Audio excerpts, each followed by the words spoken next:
ओम साईराम. भक्तजनो, चला आता आपण श्री साईबाबांच्या आशीर्वादाने साई सच्चरिताचा अध्याय 9 प्रारंभ करूया. या अध्यायात आपण आज्ञा अवज्ञा विघ्नम भैक्षवृत्ते पंचसूनादी पातकक्षालनम तथा भक्त तर्कड कथा निरूपणम म्हणजेच बाबांच्या आज्ञेच्या अवहेलनेमुळे येणारी विघ्ने, बाबांनी भिक्षा मागून लोकांच्या पंचसूनादी पातकांचा नाश करणे आणि भक्त तर्खडांच्या कथांचे वर्णन ऐकणार आहोत. लेखक म्हणतात, मूळ पोथीत या अध्यायाच्या शेवटी अध्यायाचा विषय दिलेला नाही, चुकून राहून गेलेला दिसतो, म्हणून मी आपल्या बुद्धीने वरचा विषय दर्शविलेला आहे. श्री गणेशाला नमस्कार असो, श्री सरस्वती देवीला नमस्कार असो, श्री गुरु महाराजांना नमस्कार असो, श्री गुलदेवतेला नमस्कार असो, श्री सीता व श्री रामचंद्र यांना नमस्कार असो, श्री सद्गुरु साईनाथांना नमस्कार असो. आता पूर्वी सांगितलेल्या कथांच्या अनुसंधानाने बाबांची आज्ञा न होता भक्त आपल्या ठिकाणी परत गेले तर वाटेत त्यांना कसा त्रास होत असे, तसेच भक्तांच्या कल्याणासाठी पंचसूना वगैरे पातकांची म्हणजेच दळण कांडण, चूल पेटविणे, पाणी भरणे आणि सारवणे इत्यादी नित्याची गृहकृत्ये करीत असताना दैवयोगाने घडणाऱ्या जीवांच्या हिंसेचे पातके निवृत्ती करण्याकरिता बाबांनी जे भिक्षा मागण्याचे व्रत देह त्यागापर्यंत धारण केले होते, तसेच ब्रह्मदेवापासून ते स्थावर म्हणजेच न चालू हलू शकणाऱ्या निर्जीव वस्तूंपर्यंत गुंफून किंवा व्यापून राहणारे श्री साईच कृपावंत होऊन सर्व प्राण्यांमध्ये ईश्वर आहे हे कसे मनात बिंबवित असत, हे सर्व मी वर्णन करीन. सर्व श्रोत्यांना माझ्या निरूपणाकडे लक्ष देण्याची विनंती मी करतो.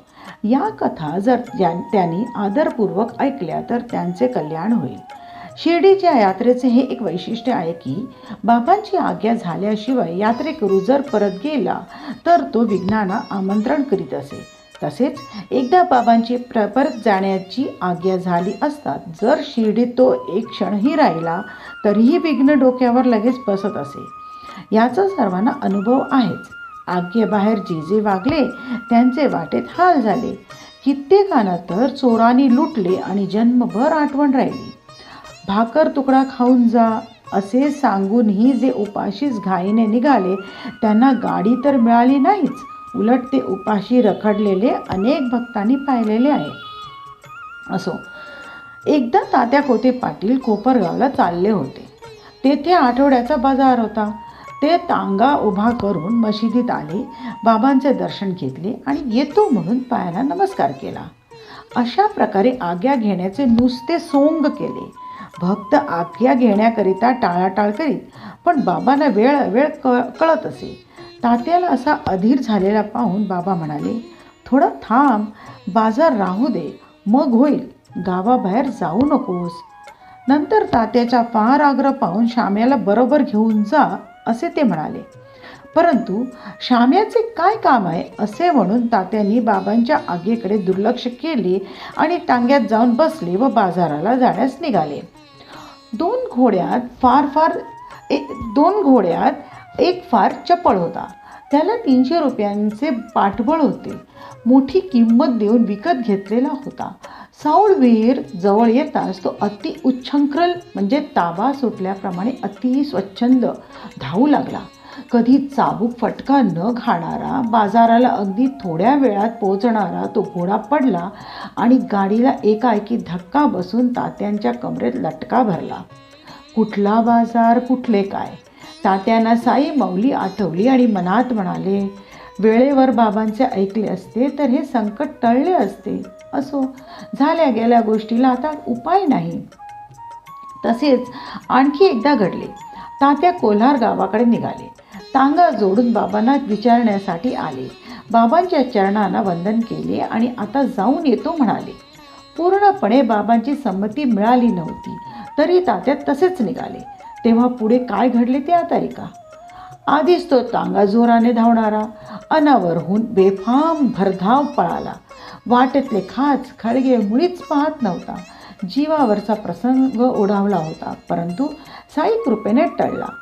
टांगा बाभळीच्या झाडावर आदळला. बरे झाले, तेथेच मोडला आणि पुढचा धोका टळला. असाच एक मुंबईचा मोठा इंग्रज गृहस्थ मनात काही हेतू धरून साईबाबांच्या दर्शनाला शिर्डीत आला. चांदोरकरांच्या वशिल्याने माधवरावांना त्याने पत्र टाकविले होते. शिर्डीत आल्यावर त्याने एक तंबू मागून घेतला आणि त्याची राहण्याची सोय सुखाची झाली. बाबांच्या इच्छेविरुद्ध कोणी म्हणेल की मी मशिदीवर चढून जाईन किंवा दर्शन घेऊन मन मानेल ते तेव्हा परत जाईन, हे अशक्य असल्याचे सगळीकडे प्रसिद्धच होते. त्या गृहस्थाने मशिदीत वर चढण्यासाठी 3 वेळा प्रयत्न केला, पण तो वाया गेला. तो पाहुणा मनात निराश झाला. त्याच्या मनात इच्छा होती की आपण मशिदीत वर जाऊन गुडघे टेकून बाबांना वंदन करावे आणि त्यांच्या हाताचे चुंबन घेऊन जवळ बसावे. परंतु बाबा त्याला आपल्या पाशी मशिदीत बसायला येऊ देऊ नव्हते. त्याने खालीच सभा मंडपात असावे, वाटेल तर तेथेच बसावे, तेथूनच दर्शन घ्यावे, परंतु वर त्यांनी येऊ नये.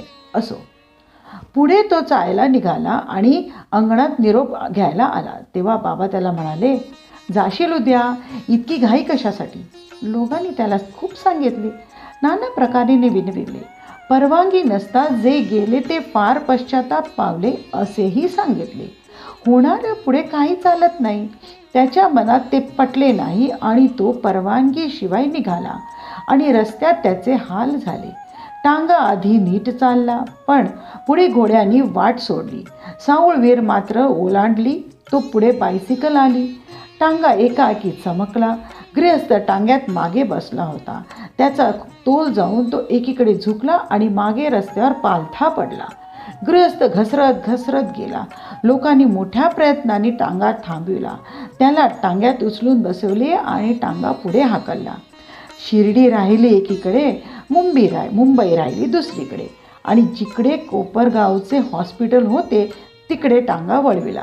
असो, तेथे तो गृहस्थ पश्चातापाने दुःखित होऊन आज्ञाभंगाचे प्रायश्चित्ताचे भोग भोगीत काही दिवस पडला होता. असो, लोकांना असंख्य अनुभव आले. ते मनात सहज शंकू लागले आणि बाबांची आज्ञा पाळून मोकळे होऊ लागले. आज्ञा न पाळण्याची कोणाला हिंमत झाली नाही. कोणाच्या गाडीचे चाक निसटले, कोणाचे घोडे थकले आणि गाड्या चुकून उपाशी राहिले, तर कित्येक चुरमुरे फांकीत बसले.